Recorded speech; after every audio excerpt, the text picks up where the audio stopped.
Bom, pessoal, bom dia a todos. Primeiro, lamento aí pela minha ausência, mas eu não poderia deixar de dar sequência aí, de honrar o nosso calendário, até porque a gente vai ter um período muito curto aí para o Pitágoras em família, né? Então eu preciso passar o roteiro aí para vocês.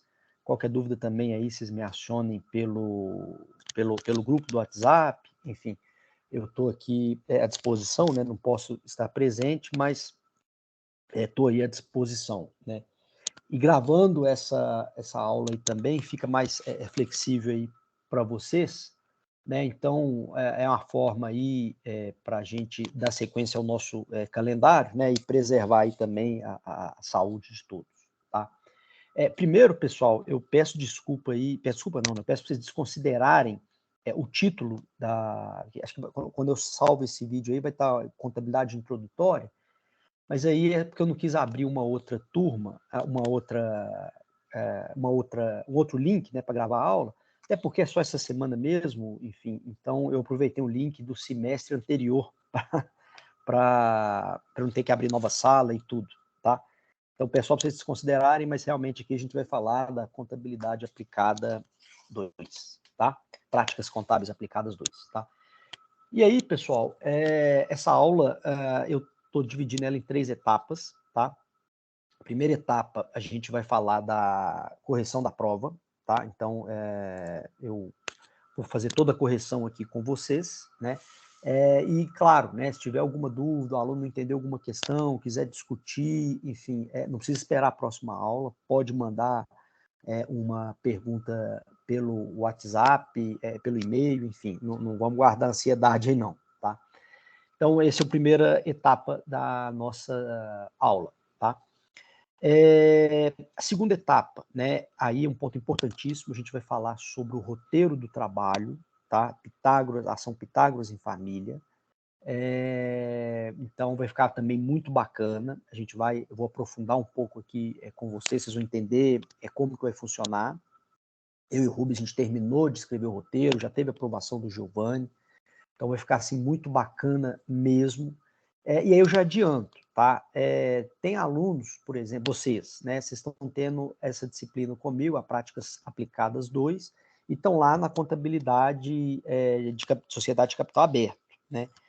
E vocês vão perceber que é o mesmo trabalho, né? Ou seja, é o mesmo intuito, né? O mesmo propósito. No entanto, cada disciplina ela tem uma contribuição nesse evento, tá? Então, vocês vão entender aí, significa o quê? O aluno que está tendo as minhas 2 disciplinas, né? Ou tem até aluno que está tendo as 3 disciplinas, o que vai acontecer? Ele tem 3 atribuições, porque são 3 disciplinas. Então, embora seja um trabalho consolidado entre a minha disciplina e a do professor Rubens, né? Na verdade, o trabalho ele é por disciplina, tá? Mas na frente ali, quando a gente vai falando do roteiro, eu explico, dou mais detalhes aí sobre esse trabalho, tá? E a terceira etapa é dar sequência à matéria, então a gente vai falar aí do lucro real, né?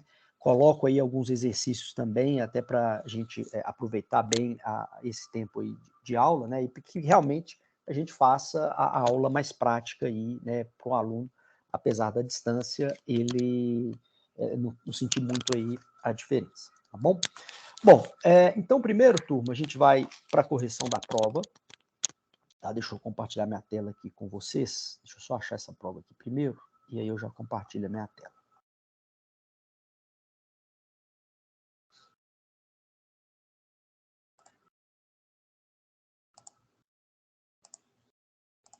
Bom, agora sim, pessoal, estou compartilhando aqui a prova com vocês, tá? E aí, turma, a prova, né, aquilo que eu sempre falo em todas as minhas disciplinas, faço muita questão de frisar isso, né? Prova é muito coerente com a sala de aula, né? Ou seja, com a matéria que eu discuti com vocês em sala de aula, né? Então, vocês vão perceber todos os temas aqui amplamente discutidos em sala de aula, tá? E, por sinal, o resultado da prova muito satisfatório para mim, tá? Então vamos lá. Primeira questão. Analise as afirmações abaixo. O Simples Nacional é um regime de tributação exclusivo para as micros, pequenas empresas e ao microempresário individual, ao MEI, correto, afirmativa correta, número 1. No Simples Nacional, o principal requisito para sua adesão é o faturamento anual, ou seja, contempla apenas empresas que faturam até 5 milhões ao ano, né? Essa frase ela é falsa, né? Por quê? A gente sabe que o limite da adesão ao Simples Nacional é 4 milhões e 800 ano, né? Então, até aqui, né, onde você fala o Simples Nacional, o principal requisito para sua adesão é o faturamento anual, ela estava verdadeira. Depois da vírgula, né, depois do ou seja, é que vem o ponto incorreto da frase, né? Ou seja, contempla apenas empresas que faturam até 5 milhões de anos. Então, falso. E a 3.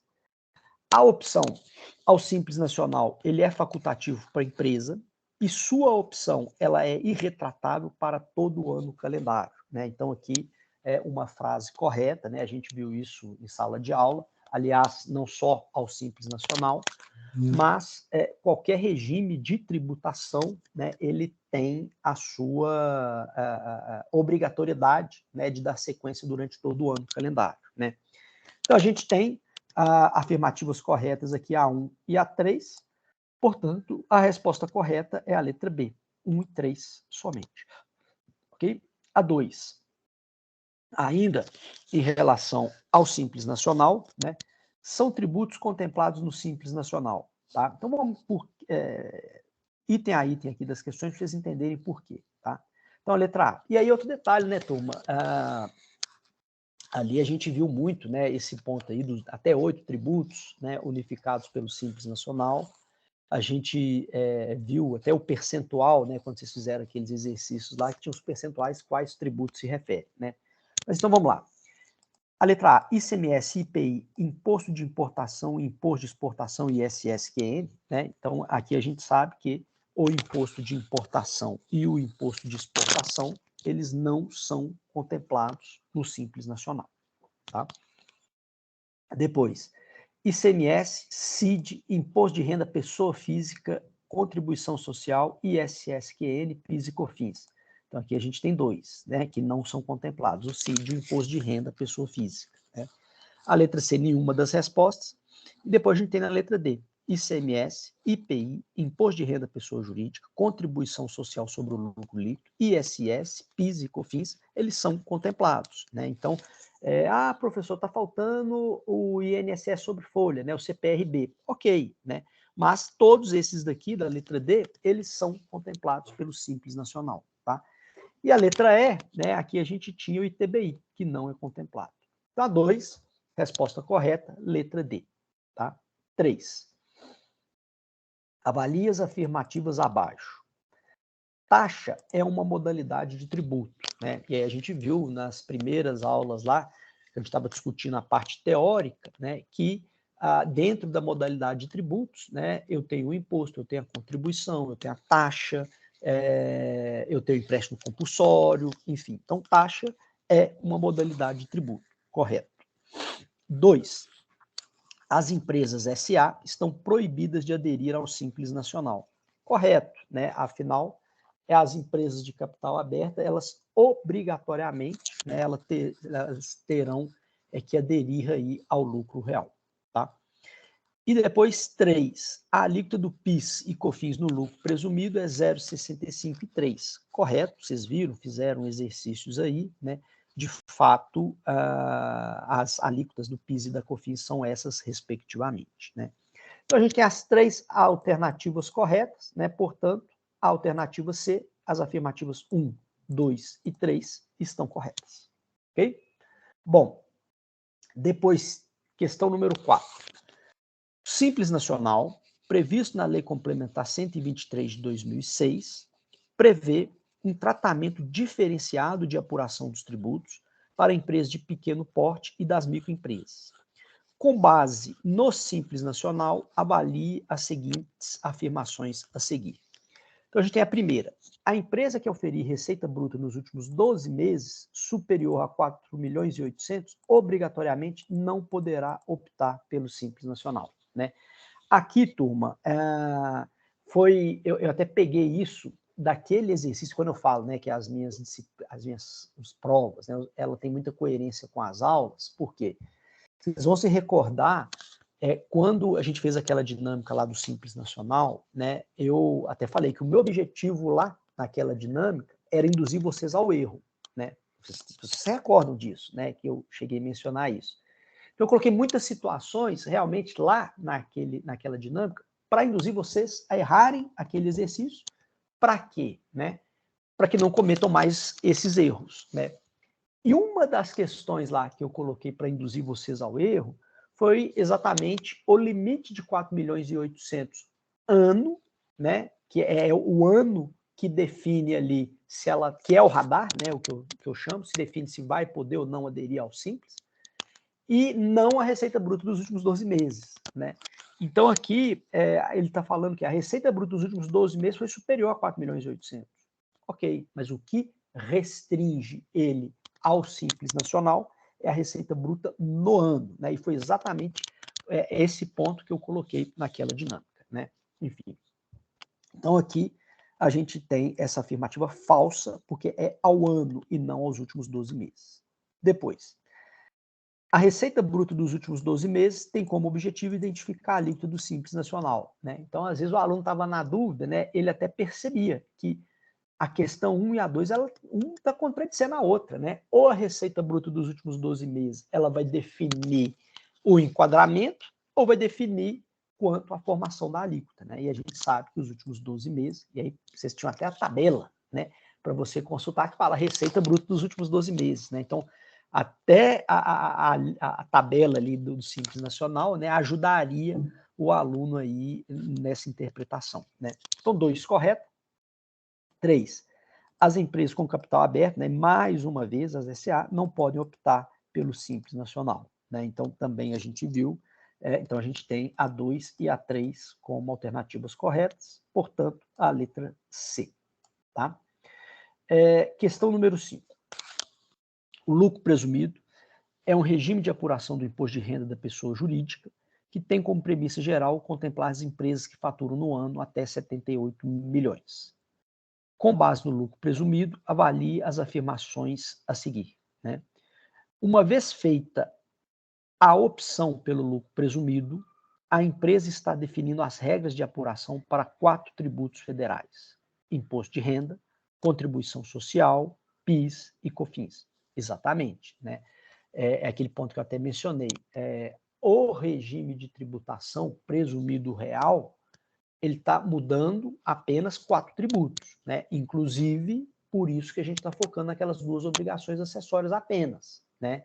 A SEF, que trata do imposto de renda e a contribuição, e a FD, contribuição social, que trata lá do PIS e da COFINS. Então, alternativa 1, correta. 2. Nesse regime de tributação, mesmo que a empresa tenha prejuízo nas suas vendas, haverá o pagamento do imposto de renda, contribuição, PIS e COFINS. Né? Verdadeiro. Né? Aqui é aquilo que eu mencionei, né? Lucro presumido. Então, você está presumindo a partir de um percentual da sua venda. Né? Tanto que para apurar o PIS e a COFINS, tanto que para apurar o imposto de renda e a contribuição, a gente ignora completamente, né, custos, despesas, compras, etc. Né? A gente se atenta ali às receitas. Né? Então, a alternativa 2, ela está correta. 3. Nesse regime de tributação, para efeitos da apuração do imposto de renda e da CSLL, deverá ser aplicado um percentual de presunção sobre todas as receitas auferidas pela empresa, independente se operacional e não operacional. Né? Aqui, turma, eu sempre falo, né, não só para minha prova, mas concurso, CRC, etc. Né? Sempre que tem, né, aquelas palavras todas, nunca, etc., preste muita atenção, né? Porque está muito amplo, muito genérico, né? A afirmativa. Né? E aqui a gente sabe que a regra geral é presunção sobre a receita. Né? No entanto, a regra geral, o que dispõe a legislação? Que a gente fala de receita operacional, né? E aí vocês viram que os exercícios que fizemos, né? Aí por isso que, às vezes, a teoria, o aluno pode estar com dúvida, né? Mas se ele sabe fazer o exercício, a parte prática do cálculo, ele vai conseguir responder a essa questão teórica, né? Por quê? Lá no exercício prático, quando vocês fizeram, basta você lembrar, você jogou presunção sobre receita operacional. Quando era receita não operacional, você integrava essa receita 100% à base de cálculo, né? Portanto, né, é uma frase incorreta, ela é falsa, né, por causa desse todas aí, tá? Então, a questão número 3, a alternativa 1 e 2 estão corretas, temos aí a resposta correta, a letra A, ok? 6.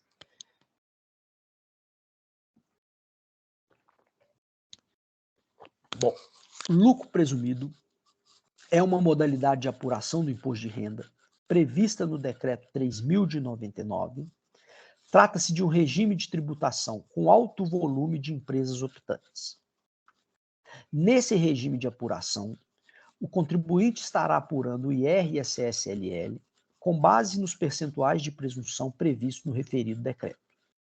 Diante desse conceito, considere que uma empresa ela tenha auferido receita com vendas de mercadorias no valor de 100 mil e obteve ainda receitas financeiras no valor de 5 mil. Considere que nesse mês houve 4 mil de devoluções. Considere-se ainda que a empresa está no lucro presumido. Com base nas informações apresentadas acima, podemos afirmar que o valor do PIS e da COFINS são respectivamente. Que eu vou abrir o Excel para facilitar aqui, turma, o cálculo. Eu demonstrar aqui para vocês, tá? Então, olha só como que é simples aqui também, né, esse exercício. Então, o que a gente tem que lembrar, né? Se nós estamos falando do lucro presumido, né, a gente já sabe que a alíquota é 0,65% para o PIS, 3% para a COFINS, tá? Então, outro detalhe importante é que a gente tem que lembrar que no lucro presumido, apenas as receitas financeiras, né, elas não são tributadas pelo PIS e a COFINS. Então, o que eu tenho que lembrar? Aqui eu tenho 100 mil reais de venda de mercadorias, né?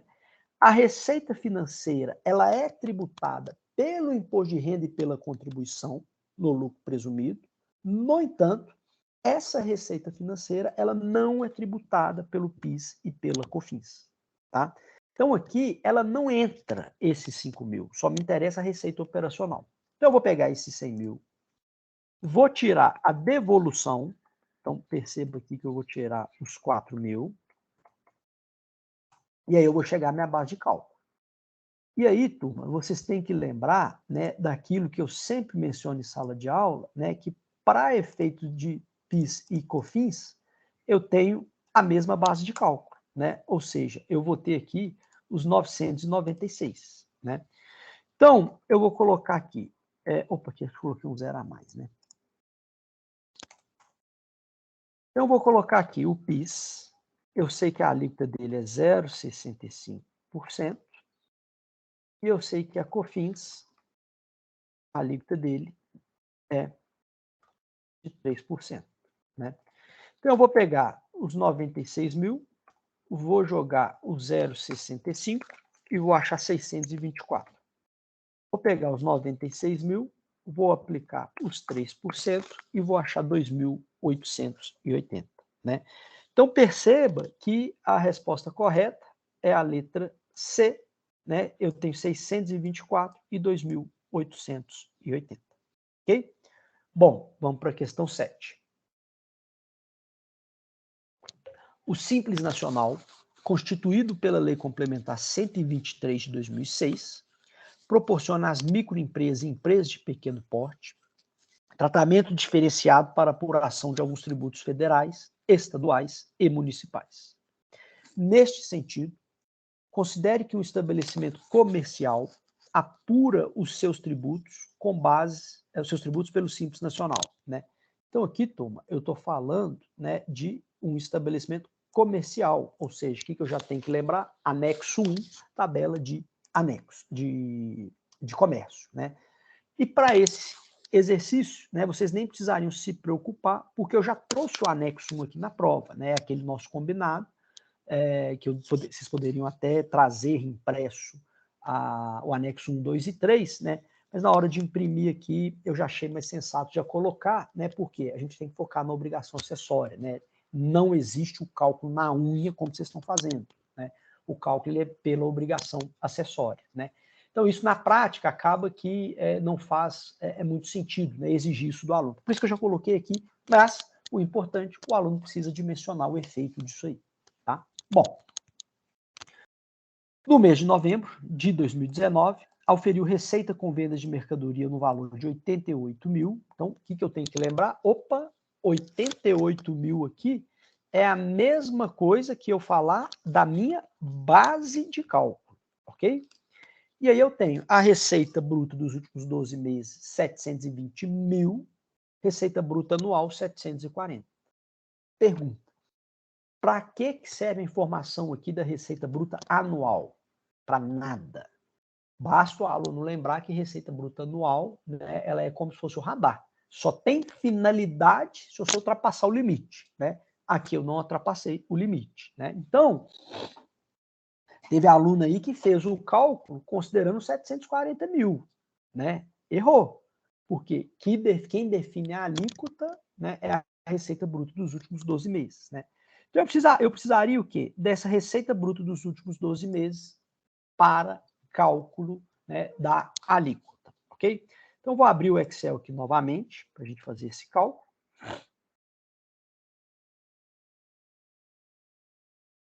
Né? E vamos lá, tá? Então, eu já sei aqui, turma, que a minha base de cálculo, né, ela é 88 mil. Tá. E aí agora, né, eu preciso utilizar aquela fórmula, né, e o que dispõe aquela fórmula, né? Eu vou pegar lá primeiro, né, os 720 mil, então vamos pegar ele aqui, 1, 2, 3, 720 mil, vezes a alíquota, né, e aí a gente vem aqui, 720 mil, 13,50. Vou pegar 13,50%. Eu vou achar 97,200. Esse 97,200 menos a parcela de 17,640. A gente vai ter 79.550. Então, eu vou pegar esse valor aqui, dividido por 720 mil, né, vezes 100. Então, eu vou pegar esse cara vezes 100, e aí eu vou achar a alíquota. A alíquota ela é de 11,5%, né? Então, uma vez que eu identifiquei a alíquota, né, basta eu pegar a minha base de cálculo, 88 mil vezes 11,05, e aí nós vamos achar 9.724, né, é o valor do Simples Nacional. Então, está lá, alternativa A, 9.724. Ok? Bom, vamos agora para a questão 8. Então, vamos lá. O Simples Nacional, e aí vocês perceberam também, né, o modelo de prova que eu utilizei, né, seguindo aquela mesma linha lá de adaptação, né, de potencializar o aluno aí para as provas do ENAD, então foi no mesmo conceito, tá? Então vamos à questão número 8. O Simples Nacional, além de ser um regime de tributação que tende a ter uma carga tributária reduzida, ainda proporciona facilidade aos contribuintes no que tange às obrigações acessórias. Considerando as informações acima, avalie as asserções a seguir e a relação proposta entre elas. Então, bom, no Simples Nacional, como regra geral, existem apenas duas obrigações acessórias, o PGDAS, né, e a DEFIS, né? E aí vocês viram, né, fizeram um trabalho sobre essas obrigações acessórias, sabe que uma é anual, a outra ela é recorrente, ela é mensal e tem a finalidade do demonstrativo do cálculo, né, e a própria guia, né, enfim. Por quê? Como trata-se de um regime de tributação simplificado, na qual os tributos são apurados utilizando uma única metodologia, não se faz necessário o preenchimento das demais obrigações acessórias relativas aos tributos contemplados no Simples, né? Exatamente, né, turma? O Simples Nacional, como ele tem todos os tributos unificados, né, ele já tem aquelas duas obrigações acessórias, né? Não faz sentido o preenchimento das demais obrigações acessórias, porque as demais obrigações acessórias elas são específicas para um ou mais tributos, né? Então, por exemplo, né, FD Contribuições, qual que é o intuito dela? Demonstrar a apuração do PIS e da COFINS, né? Para que os caras que estão no Simples Nacional ele vai preencher essa obrigação acessória, sendo que ele apura de outra forma? E já está demonstrada a forma que ele apura, né? Através das obrigações acessórias acima, DEFIS ou PGDAS, né? Para que ele vai demonstrar um DAP, um SPED, né, se ele já está apurando o ICMS dentro do Simples Nacional, né? Então, é exatamente. Então, isso significa o quê? As afirmativas 1 e 2 estão corretas e a 2 justifica a primeira. Então, temos aí a resposta correta, a letra A. As asserções 1 e 2 são proposições verdadeiras e a 2 é uma justificativa correta da primeira. Ok? Bom, questão número 9. Uma sociedade empresária que atua no ramo de comércio de mercadorias e que optou por realizar a tributação do seu resultado por meio da sistemática do lucro presumido, apresentou os seguintes dados referente ao primeiro trimestre de 2018. Então, lucro presumido. Faturamento de venda de mercadorias, 950 mil. Custo de mercadoria, custo com compra de mercadoria, 50 mil. No que tange ao imposto de renda e contribuição social, é correto afirmar que os valores apurados representam, respectivamente... Bom, então, vamos lá para o nosso Excel de novo.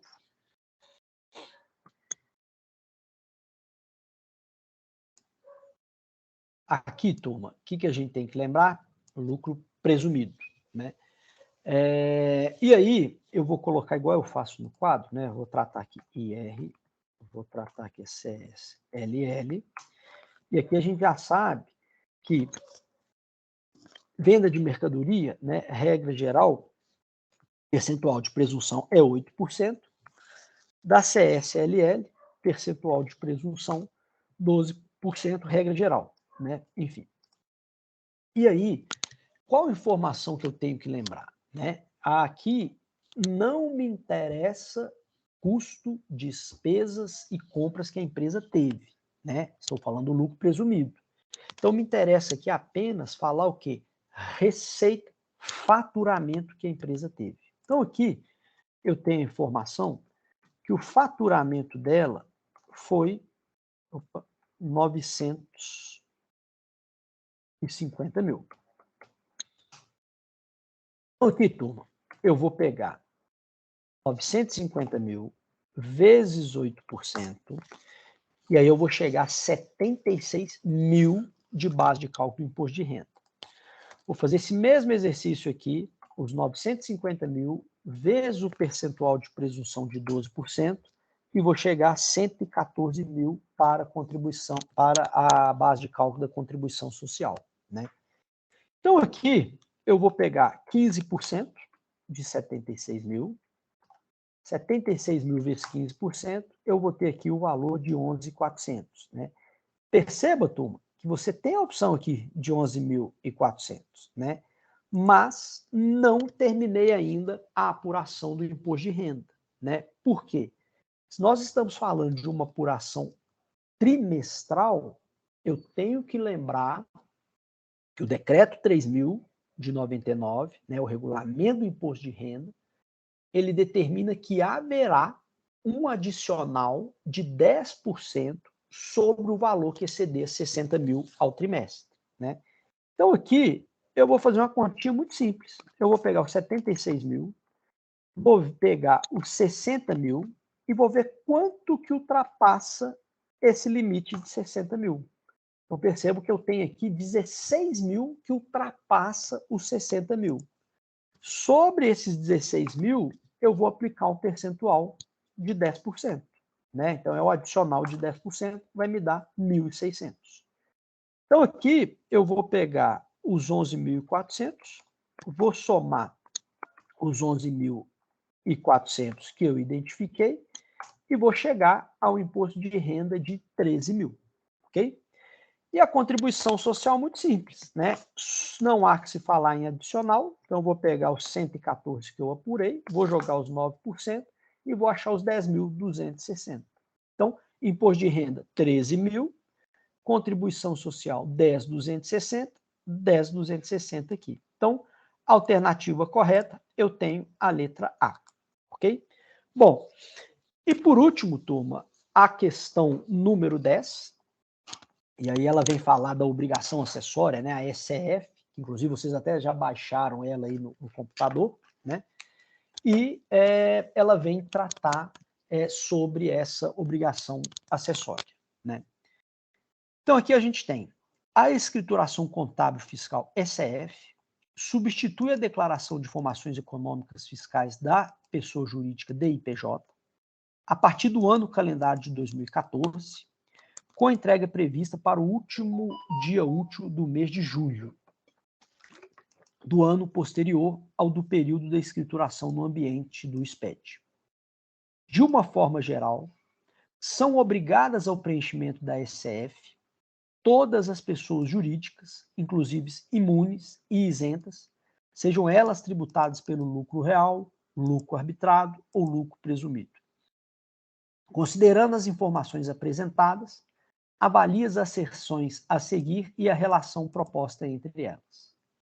A ECF é uma obrigação acessória de periodicidade anual, específica para demonstrar a apuração do imposto de renda e da contribuição social sobre o lucro líquido apurado pelas pessoas jurídicas optantes pelo lucro presumido, lucro real ou lucro arbitrado.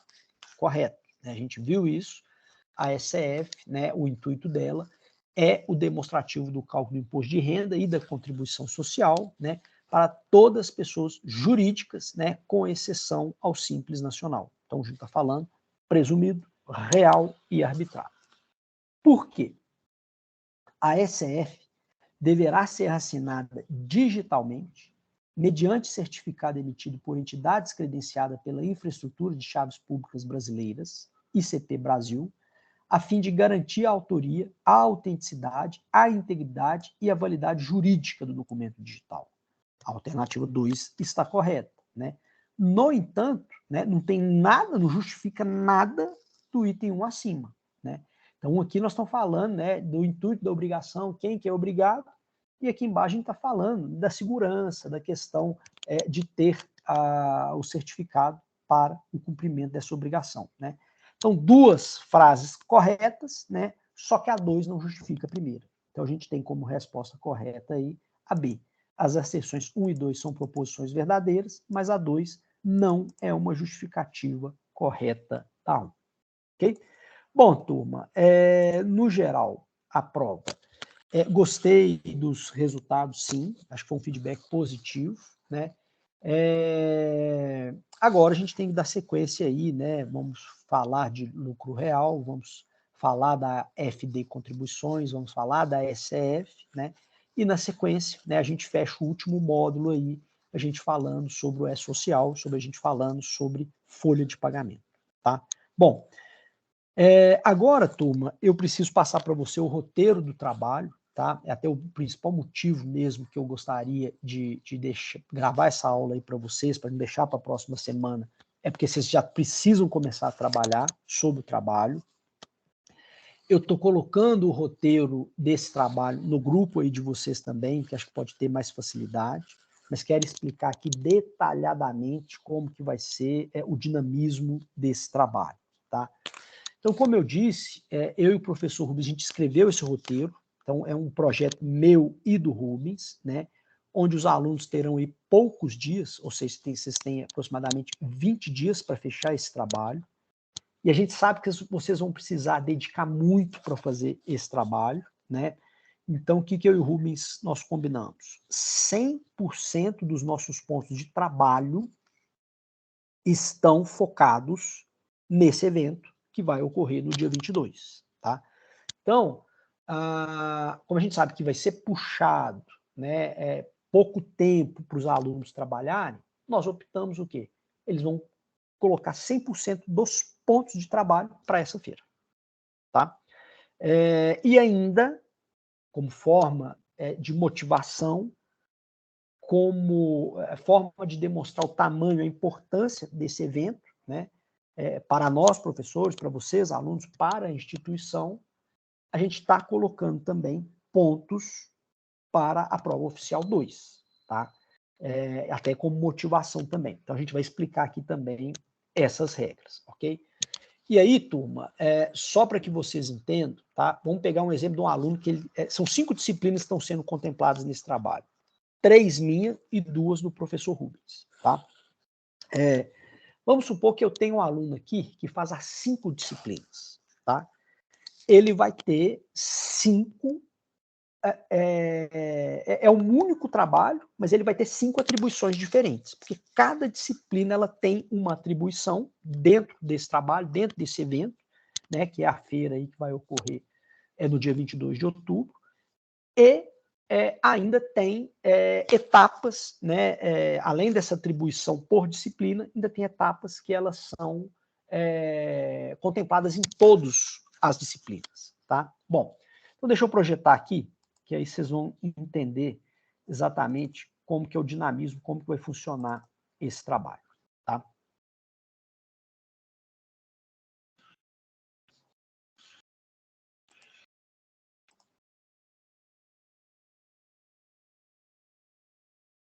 Bom, então aqui, turma, Pitágoras em Família, data dia 22 de outubro, às 13h30, tá?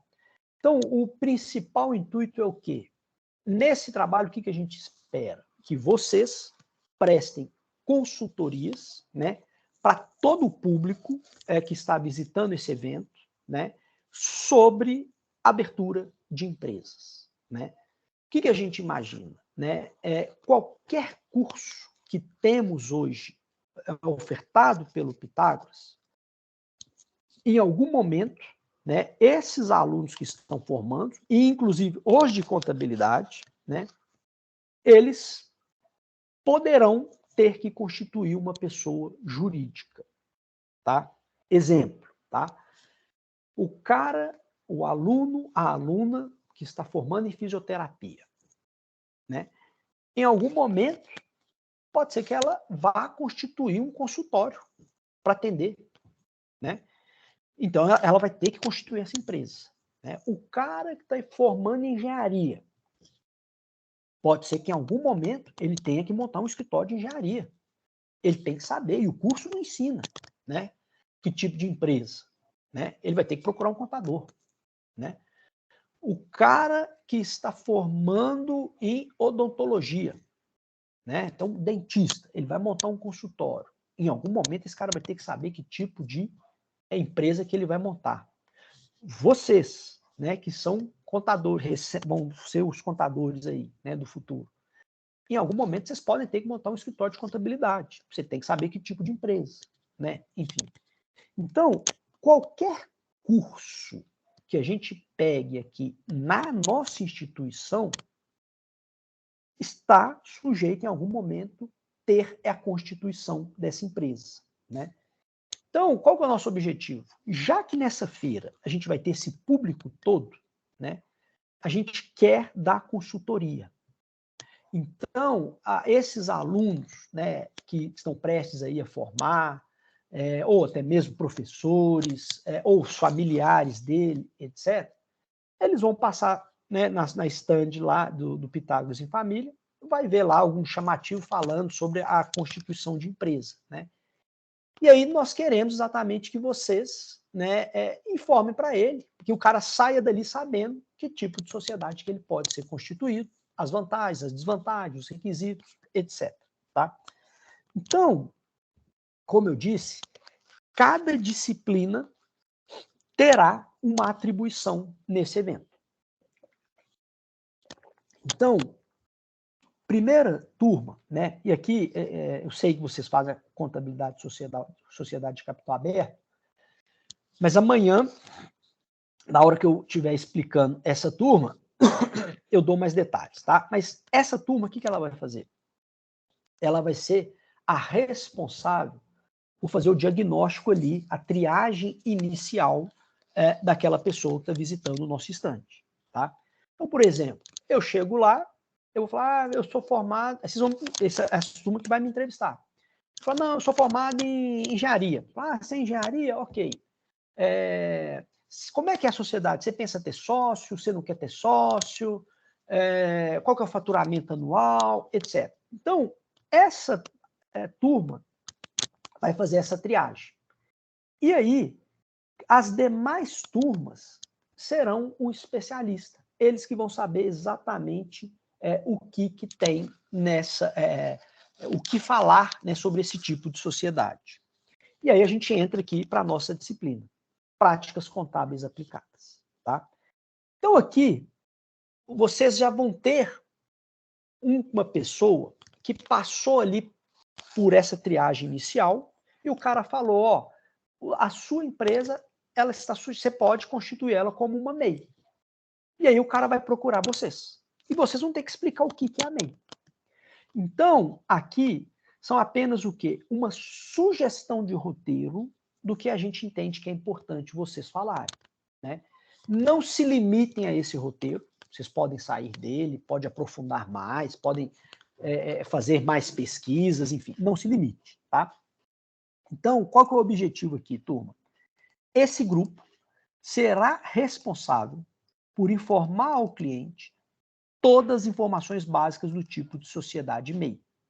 Então, vocês vão falar quem que pode ser MEI, quais informações importantes que ele tem que saber antes de se tornar uma MEI. Exemplo, os bens pessoais do cara, né, respondem por essa sociedade. Ele tem que colocar algum dinheiro inicial, né? Enfim, vocês vão pegar essas informações importantes, né? Como que se constitui uma MEI? Quais os documentos necessários? Qual o limite de faturamento ano permitido? Tem limite? Qual que é esse limite? Né? Quais são os direitos e obrigações? Quais os tributos incidentes? Né? Então, olha que interessante. Aqui, vocês já estudaram o Simples Nacional. Né? O cara que está na MEI, você já sabe que eles são, né, tem que apurar pelo Simples Nacional. Né? Então, vocês já sabem aqui a forma né, quais os tributos vão ser incidente, né? Se é comércio, se é serviço, né? Qual que é o regime de tributação, isso vocês já sabem. Se pode ter sócios. E outro detalhe importante que vocês vão ter que pesquisar, né? O cara, ele muitas das vezes, ele vai constituir uma pessoa jurídica porque ele está tendo a exigência de emitir nota fiscal. Exemplo, eu sou um autônomo, formei num curso de educação física, por exemplo. Tá? Esse cara ele vai constituir uma empresa, se ele quer montar, obviamente, né, uma academia, etc. Ou pode ser que ele esteja prestando serviço em uma empresa e a empresa está exigindo dele a nota fiscal. Né? Então, muitas das vezes, ele emite, ele vai ser constituído uma pessoa jurídica por uma exigência, por uma cobrança, né, uma necessidade. Então, vocês vão demonstrar para ele também os passos burocráticos para a emissão da nota fiscal. Ok? Então, turma, um tema muito pertinente à nossa disciplina, porque vocês já estudaram o Simples Nacional, a gente já abordou bem superficialmente aí no início os tipos de sociedade, falando sobre o MEI, então esse grupo ele vai ter que aprofundar sobre isso. Tá? Ponto. Então, a atribuição desse grupo, desenvolver, né, esse conteúdo aí do MEI e as pessoas vão chegando, vocês vão, né, passando essas informações simples assim, tá? No entanto, turma, esse trabalho vão ter atribuições focadas para todos os grupos, tá? Por quê? Então, todos os grupos, deverão eleger representantes, e aqui eu não estou falando se é 1, se é 2, se é 3, vocês se reúnam, vocês decidem, se quiser colocar um representante, para mim está ótimo, tá? Para quê? Para serem responsáveis pela divulgação do evento e preparação do layout, cartazes, definição do local onde será implementada a consultoria contábil, enfim. O que significa? São 5 disciplinas. Vocês vão ter, cada disciplina vai ter um integrante que vai se reunir com esse grupo, né, com o representante, e esses 5 representantes, esses 5 grupos, eles que vão definir. Gente, peraí. Aonde que vai ficar o nosso stand? Ah, vai ficar naquele local ali daquela área externa. Ótimo. Definiu o local. O que vocês vão precisar? Ah, nós vamos precisar de 3 cadeiras, 3 mesas, 5 cadeiras, 5 mesas. Não sei, vocês que vão definir isso. Eu e o professor Rubens não vamos interferir.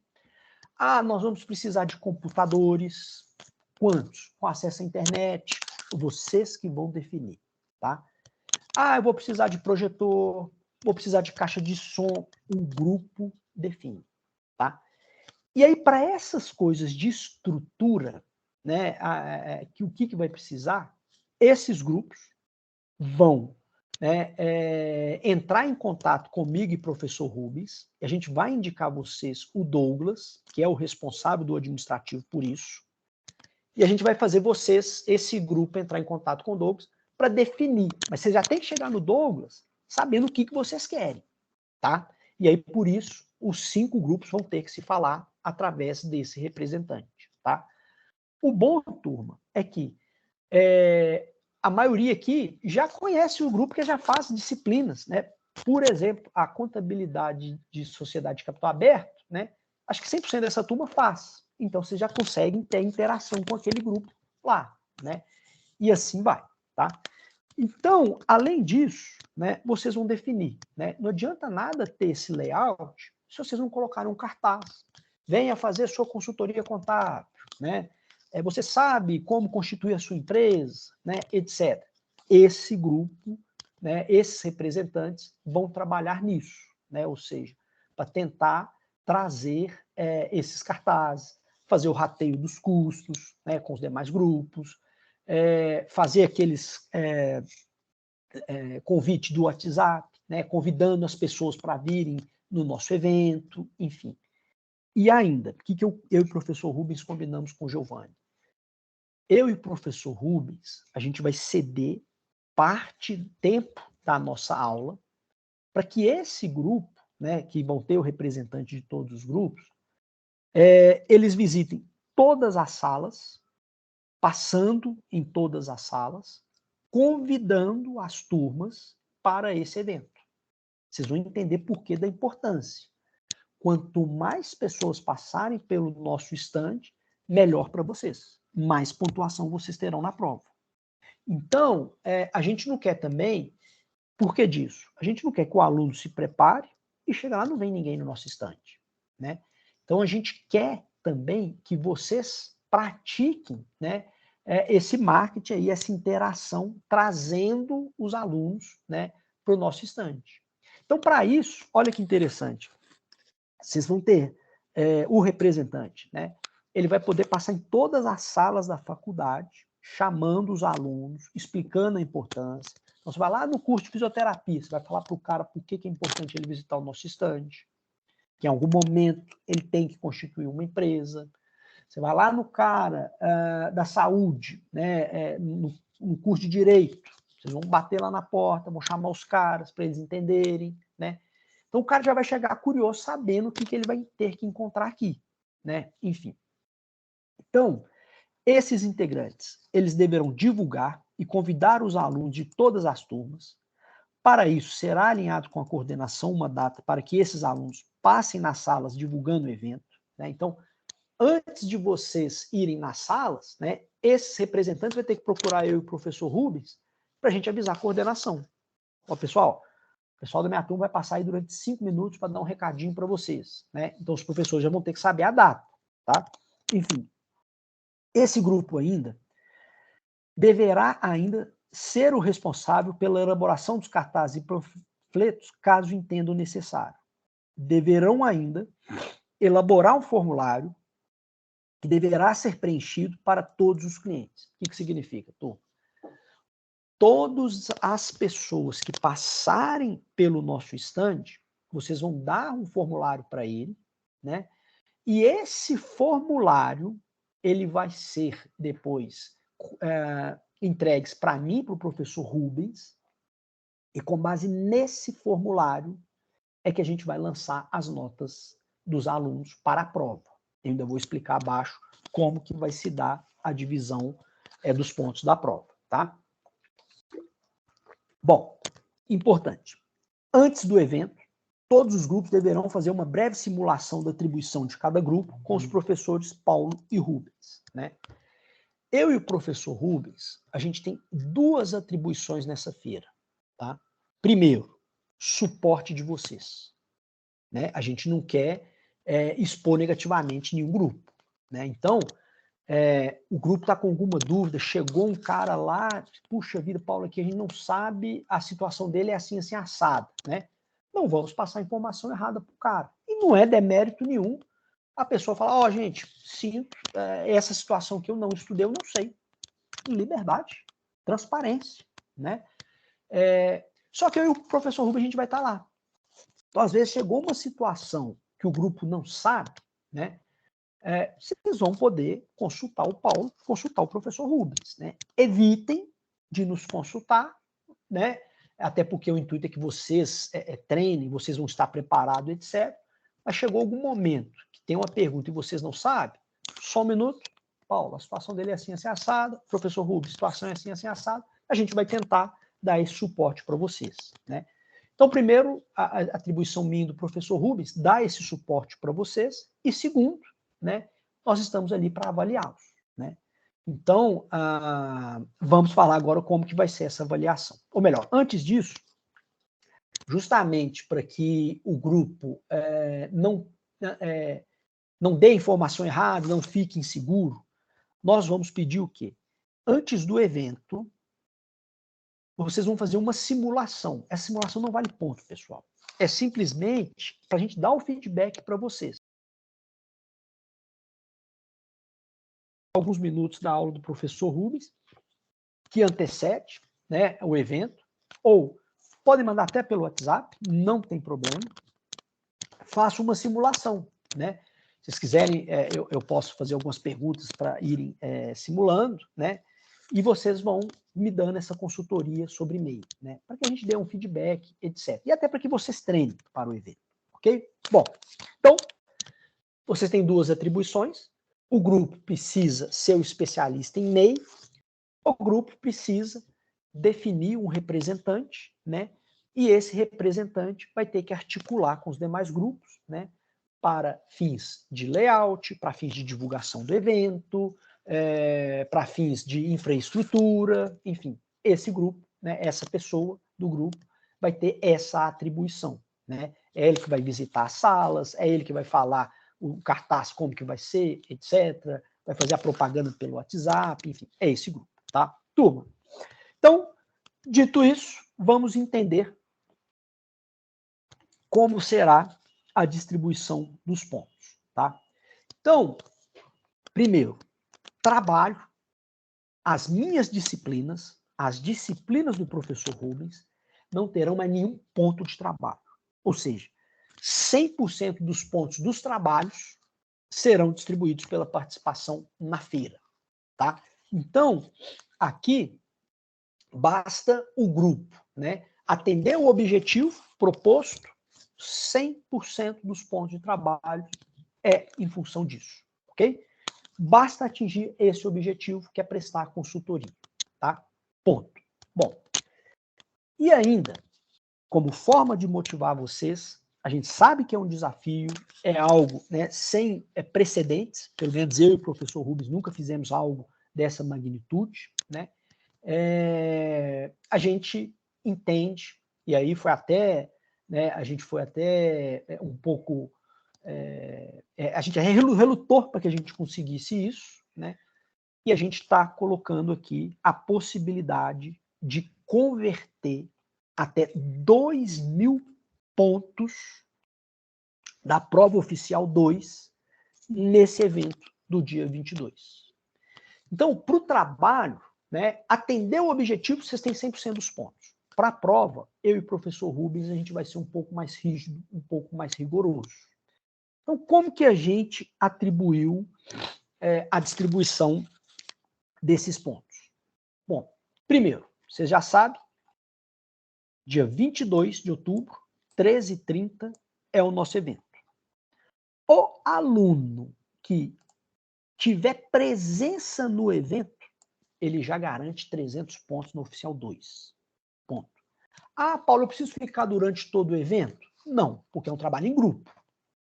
Então, nós entendemos o quê? O aluno veio, eu não vou avaliar se o cara ficou 1 minuto, se o cara ficou os 5 horas. Não, ele veio, nós lançamos a chamada para ele, ele já tem 300 pontos convertidos na prova oficial 2, ok? Bom, lembra que vocês vão ter que eleger um representante para definir layout, cartaz, panfleto, divulgação, etc.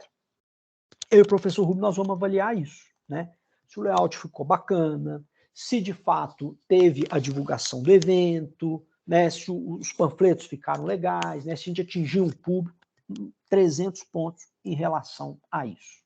A gente vai avaliar nesse sentido também como que vai ser essa questão do layout, da infraestrutura, enfim, são 300 pontos que a gente vai avaliar, né? Então, sugestão, coloque algo bem chamativo, né, para que vocês consigam ter esses pontos aí vinculados, tá? Bom, e aí como é um trabalho em grupo, né, o que a gente não quer, pessoal? Que imagine, chega um cara lá para visitar o stand, aí vai ter um grupo que vai falar, ó, o seu grupo você pode ser MEI. Ele passa lá no grupo da MEI e não tem ninguém para atender. Todos já foram embora, né, durante o evento. Então, o que a gente está pedindo? O grupo, detalhe, não precisa ser o aluno, mas o grupo, ele tem que estar disponível durante todo o evento. Então, se o grupo estiver disponível ali, né, sentadinho, para atender durante todo o evento, 400 pontos. Então, tomem cuidado com as decisões que vocês vão fazer, porque às vezes vocês distribuem isso aí por uma pessoa. Então, vamos supor que fique uma pessoa lá e os demais vão embora, né? Aí essa pessoa tem uma dor de barriga, né? Tem que ir embora. O grupo vai perder esses 400 pontos, porque não cobriu 100% do tempo, tá? Então, turma, muito tranquilo, é um trabalho de grupo que vocês têm que fazer, né? Tá cobrindo o horário todo, são 400 pontos que você tem convertido, tá? E aí, turma, agora sim, vocês vão entender a importância daquele formulário que eu citei lá em cima, né? E a importância dos representantes atuarem na divulgação. Por quê? Vocês terão pontos pelo número de consultorias realizadas. Por quê, pessoal? Os grupos se prepararam, os grupos estão ali, né, dedicados, é um sábado, né, o cara está até com a família dele lá no evento, né? A gente não quer que o cara fique lá atualizando o Facebook, atualizando o Instagram, né? A gente quer que, de fato, né, o grupo dê a consultoria. Então, como vão ter diversos estandes, né? Se vocês verem que não está passando ninguém, vocês podem e têm a autonomia de ir lá convidando as pessoas, né? Então, está vindo um cara lá que está visitando um grupo lá da saúde. Vocês podem ir lá, pessoal, passa no meu stand, vem cá para vocês conhecerem os tipos de empresas, né? Em algum momento você pode ter constituído uma empresa, então vem aqui, né? Então, preparem tempo também naqueles representantes de grupo para fazer essa campanha, nessa divulgação no dia do evento, né? Então, vocês podem estar trazendo as pessoas. Por quê? Quanto mais consultorias vocês realizarem, mais pontos você terão na Oficial 2. Então, exemplo, como que eu e o professor Rubens distribuímos? Se você prestaram de 0 a 10 consultorias, vocês vão ter 100 pontos na prova. Prestou de 10 a 20, 200. De 20 a 30, 300. De 30 a 40, 400. 40, 50 pessoas, 500. 50, 60 pessoas, 600. Deu 60, 70 consultoria, 700. 70, 80 consultorias, 800. 80, 90 consultorias, 900. Acima de 90 pessoas, 1.000 pontos na prova oficial 2. Ou seja, é um trabalho na qual você pode ter 2.000 pontos da oficial 2, né, referente a isso, né? Então, turma, nossa sugestão é atue na divulgação, no dia do evento, né, atue nessa divulgação, né, e se prepare, porque acho que vai ser um trabalho muito bacana, muito assertivo, e eu e o professor Rubens está muito orgulhoso desse projeto aí, é o primeiro que a gente faz, né, no Pitágoras em Família, ok? E detalhe, né, é Pitágoras em Família. Às vezes, um aluno que você consegue captar, né, ele está com o pai, está com a mãe. É 3 consultorias que você está dando, entendeu? E eu falo até mais, né? Uma consultoria, eu já garanto para vocês, eu já conversei com o professor Giovanni, na hora que eu e o professor Rubens, a gente apresentou isso para ele, ele falou: Paulo, que bacana, eu estou constituindo uma empresa nesse exato momento. Vou fazer questão de ir lá no grupo para ver se os alunos realmente estudaram, para ver se eles sabem me instruir, né? Que tipo de empresa. É lógico que ele sabe qual tipo de empresa, né? Mas ele vai lá já, né, com um interesse real, né? Então, olha que bacana, vocês já tem um aí cliente, né, para vocês darem essa consultoria, ok? No mais, pessoal, qualquer dúvida que tiverem, me acione o professor Rubens, tá? A gente sabe que o tempo é curto, né? Em virtude disso é que a gente está colocando esses pontos aí para vocês, né? Vocês vão dedicar aí esses 20 dias aí para esse trabalho, né? Mas é um trabalho de grupo, ele não é individual, né? Então, talvez um dia, 2 dias que vocês juntarem, aí vocês já conseguem dar consultoria do MEI, né? Talvez vocês vão ter que gastar um tempinho maior aí, de fato, nessa parte da divulgação, de layout, etc., que é para o representante, não é só para você, são 5 turmas, né? Então você se reúne e eu tenho certeza que a gente vai ter um resultado muito bacana aí no final, ok?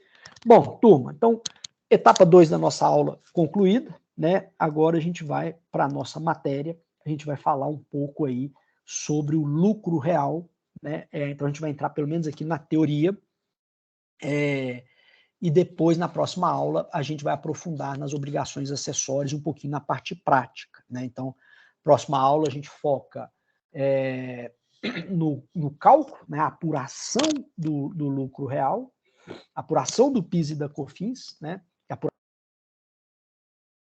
do real, e nas obrigações na SF, né? E na FD, né? E aí a gente encerra a parte tributária e começamos, não na próxima aula, né? Mas eu estou falando do nosso calendário ali.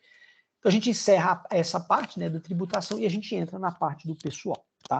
Então deixa eu só compartilhar aqui um material que eu coloquei aqui para vocês sobre o lucro real. Deixa eu achá-lo aqui um minutinho.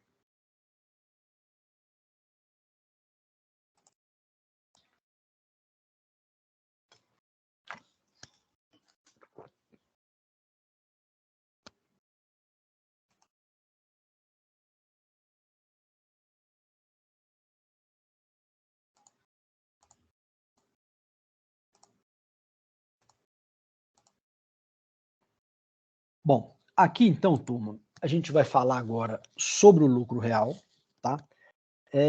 Eu já inicio falando, né, do lucro real, que ele é o regime mais completo e, ao mesmo tempo, o mais complexo que existe no Brasil, tá? Bom, por que ele é o mais completo e o mais complexo que existe no Brasil, né? Pelo próprio nome, a gente está falando de lucro real. Veja a diferença do lucro presumido, né? O lucro presumido, você trabalha basicamente, né, com aqueles percentuais de presunção. Então, você está ignorando custo, despesas, compras, etc. Né?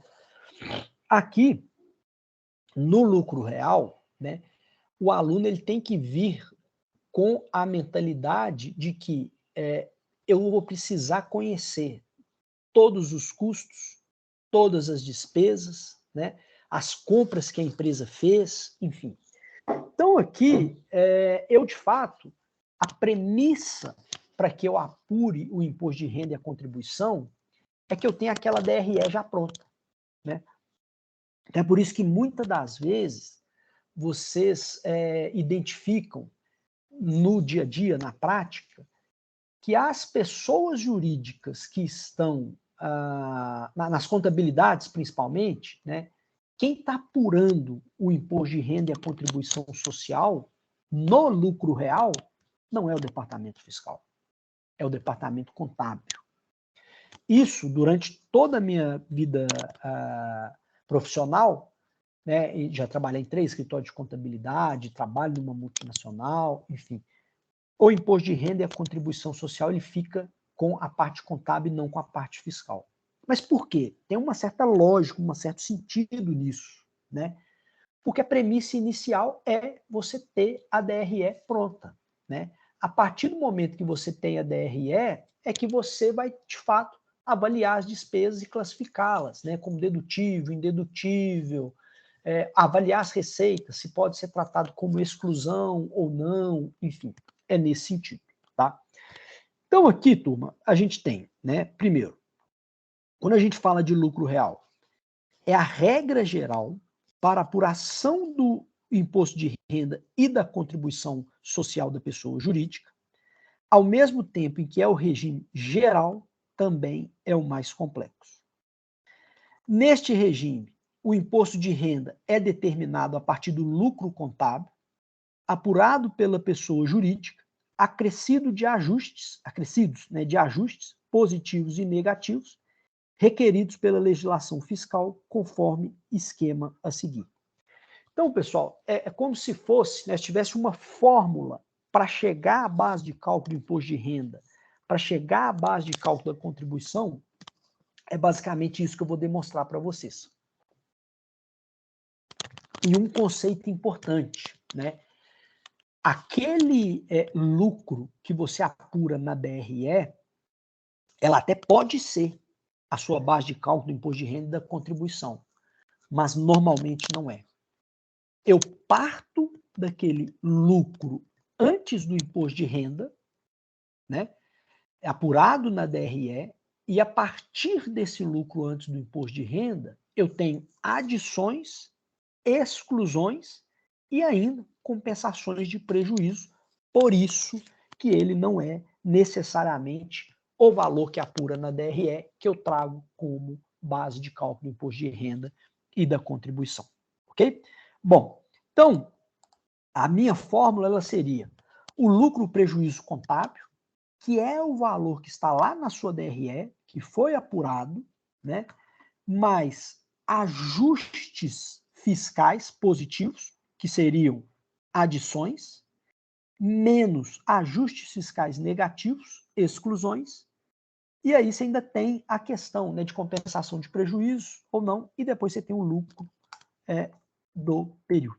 Ok? Bom, então no lucro real, o prejuízo fiscal ele não será tributado pelo imposto de renda e pela contribuição social. Turma, o que significa isso? Tá? No lucro presumido, né, acabamos de ver pela correção da prova que se uma pessoa jurídica ela vende e ela tem prejuízo nessa venda, ele vai pagar imposto de renda e vai pagar a contribuição. Por quê? Porque eu parto do valor da receita e aplico um percentual de presunção ignorando custos e despesas. Ponto. Já no lucro real, não.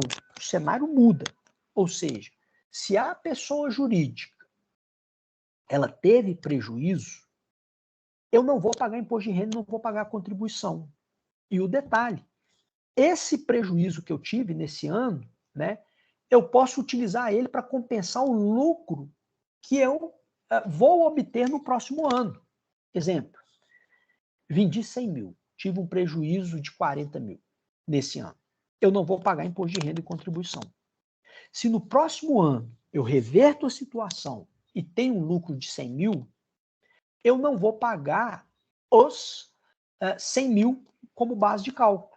Eu posso compensar esse prejuízo, desses 40 mil que eu tive, eu posso compensar até 30% para bater na minha base no ano seguinte, né? Enfim, e aqueles 10 mil que sobram, eu ainda posso utilizar nos anos seguintes, ok? Bom, então, os prejuízos, né, de períodos anteriores poderão ser compensados no lucro líquido, depois de ajustado pelas adições e exclusões, em até, no máximo, 30% do referido lucro líquido ajustado. Então, turma, é exatamente isso que eu mencionei, tá? Tem 40 mil de prejuízo.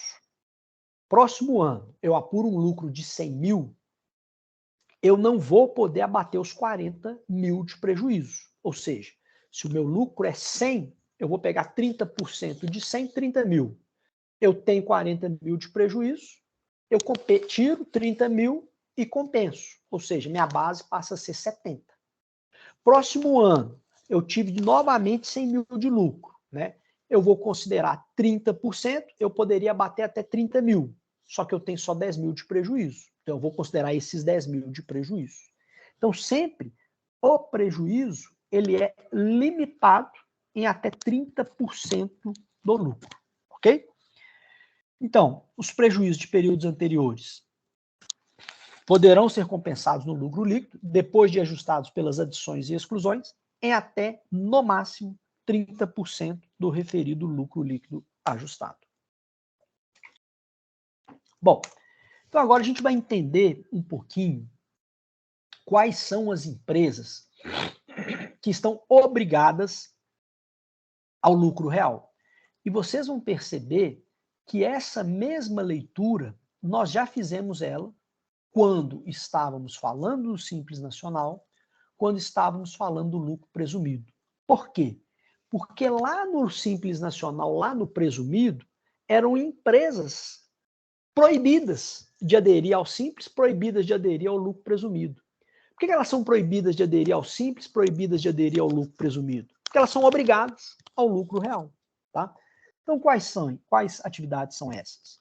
Bancos comerciais, bancos de investimento, né? Aquelas empresas que têm créditos imobiliários, né? Corretoras de títulos, enfim, que tiverem lucros, rendimentos ou ganhos de capital oriundos do exterior, que usufruam benefícios fiscais do imposto de renda, né? Vocês vão perceber, existem diversos programas de incentivo do imposto de renda, o PAT, né? A Lei Rouanet, né? Que é uma lei aí que dá muita polêmica, que os artistas utilizam, enfim. Que no decorrer do ano tem efetuado pagamento mensal pelo regime estimativa, que explorem as atividades de prestação cumulativa contínua de serviço de assessoria creditícia, que explorem atividades de securitização de créditos imobiliários, e também estão obrigados ao lucro real as empresas imobiliárias, e a principal, né, que é o principal ponto aqui, a maioria das empresas que estão obrigadas ao lucro real são empresas que têm uma receita bruta no ano superior a 78 milhões. Então, se a gente pegar essas grandes empresas, né, Coca-Cola, Vale, Petrobras, as montadoras de automóveis, as grandes redes de supermercado, etc., né, seguramente, as grandes marcas de roupa, vestuário, né, certamente são empresas optantes do lucro real. Por quê? Porque elas faturam mais de 78 milhões ao ano, ok? Então, a letra H aqui é o principal motivo, o principal fator que obrigam as empresas a aderirem ao lucro real. Tá?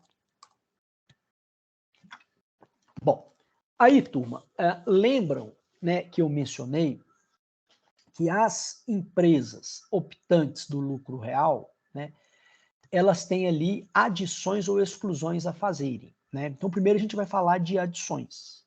O que seriam adições? Quando eu pego a minha DRE, vocês concordam comigo que a maioria, ou melhor, 100% das despesas que a empresa teve, elas já foram deduzidas no resultado, né? Despesas financeiras, despesas com vendas, despesas com departamento pessoal, etc. Despesas financeiras, todas elas já reduziram o meu resultado, né? Mas uma coisa é a DRE para fins contábeis e outra coisa é a apuração do imposto de renda. Então, o que significa isso, né? De todas essas despesas, o primeiro passo, né, que a pessoa tem que fazer para apurar o imposto de renda é classificar, né, como despesa dedutível ou indedutível. Se ele chega à conclusão que é uma despesa dedutível, significa que ele não precisa fazer nada. Por quê? Essa despesa ela já reduziu o resultado contábil da empresa, né? Então, ok, eu não preciso fazer nada.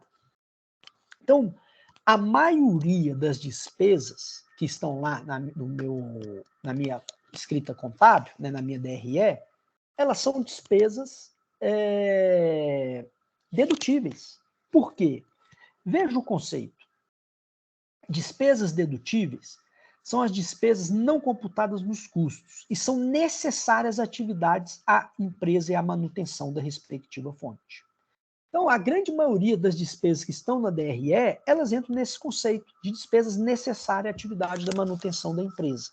Então, sendo despesas operacionais, elas são dedutíveis, significa que eu não preciso fazer nenhum ajuste de adição lá na minha apuração do imposto de renda do lucro real, tá? Bom, são ainda dedutíveis, são necessárias despesas para a realização das transações, né, ou operações exigidas pelas atividades da empresa. As despesas operacionais admitidas são as usuais ou normais no tipo de transação, por isso que eu falo que a grande maioria das despesas que estão lá na DRE, elas são dedutíveis, né? E são dedutíveis também as gratificações pagas, né, aos empregados, seja qual for a designação que tiverem. Então, os principais agora, as despesas indedutíveis, elas são exatamente o contrário. Ou seja, são despesas que não são necessárias para a atividade da empresa, são despesas, né, que quando você classifica ela como indedutível, significa o quê? Ela já reduziu, já teve a redução na sua DRE, e, portanto, como ela é indedutível para imposto de renda, você tem que somá-las. Então, adições, na sua maioria, são despesas que já afetaram a DRE, mas são classificadas como indedutíveis, ok? E, além disso, pessoal, há ainda algumas despesas que, mesmo que entrem no conceito de necessárias à manutenção, a legislação a enquadra como uma despesa indedutível, tá? Exemplo, provisões, né, salvo relacionadas aos funcionários, doações, despesa com depreciação, multas. Aí você pega, pô, Paulo, mas despesa com depreciação é necessária? Sim, é necessária. Só que a legislação, o decreto 3.000 de 99, já a classificou como uma despesa indedutível, ok? Então aqui é imposição legal, multas, remuneração indireta a administradores, diretores, despesa com alimentação de sócios, acionistas e administradores. A despesa com alimentação de funcionário é dedutível, mas a despesa com alimentação de sócio, acionista e administradores, ela é indedutível, né? Despesa com brinde, né? E aqui tem até uma incoerência, porque se você pega despesa com brinde, muitas das vezes ela está relacionada à despesa com vendas, né? Fidelização de cliente, etc. A despesa com vendas, ela é dedutível.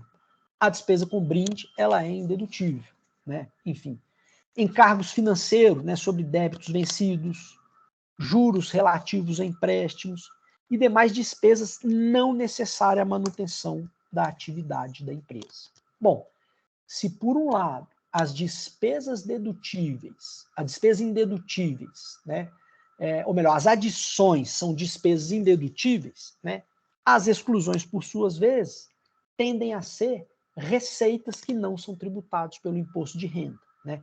Então, eu diria que são normalmente aquelas receitas estranhas, né? Que via de regra as receitas elas são tributadas pelo imposto de renda e contribuição, né? Então, as principais exclusões, tá? São receitas, né? Lucros e dividendos, ganho de capital, né? Para fins de desapropriação de imóveis de reforma agrária, né? Então, perceba que isso aqui é muito pontual, né? Muito difícil, né, de ocorrer essa situação, né? Acréscimo de valor patrimonial de investimento, né, decorrente de ganho de capital, receitas decorrentes de valores em espécie pagos ou creditados pelo Estado, Distrito Federal ou município, né, e encargos financeiros, né, sobre os créditos vencidos e não recebidos contabilizados como receita, ok? Bom, turma, de uma forma geral, era isso que eu queria, essa parte teórica aí que eu queria passar. Eu vou deixar um pequeno exercício ali para vocês fazerem ali na aula 7, para vocês fazerem, na aula 8, perdão, na aula 8, para vocês fazerem sobre o lucro real, e na próxima aula eu entro aí mais com essa parte prática aí, para vocês entenderem o efeito, ok? E aí, pessoal, não me deixem de acionar, principalmente sobre o trabalho. Se tiver alguma dúvida aí, me acione pelo WhatsApp, pelo e-mail, enfim. Acho que até pelo WhatsApp ele é mais rápido, o dinamismo ele é mais rápido, mas não deixem de me acionar, ok? E aí, para a gente cumprir esse período da aula, turma, eu estou deixando de fato um exercício ali para vocês fazerem, ok? No mais, agradeço aí, lamento pela minha ausência, mais necessária, e fico à disposição aí de vocês e um bom trabalho aí. Estou muito confiante que vocês farão um bom trabalho. Ok? Abraços.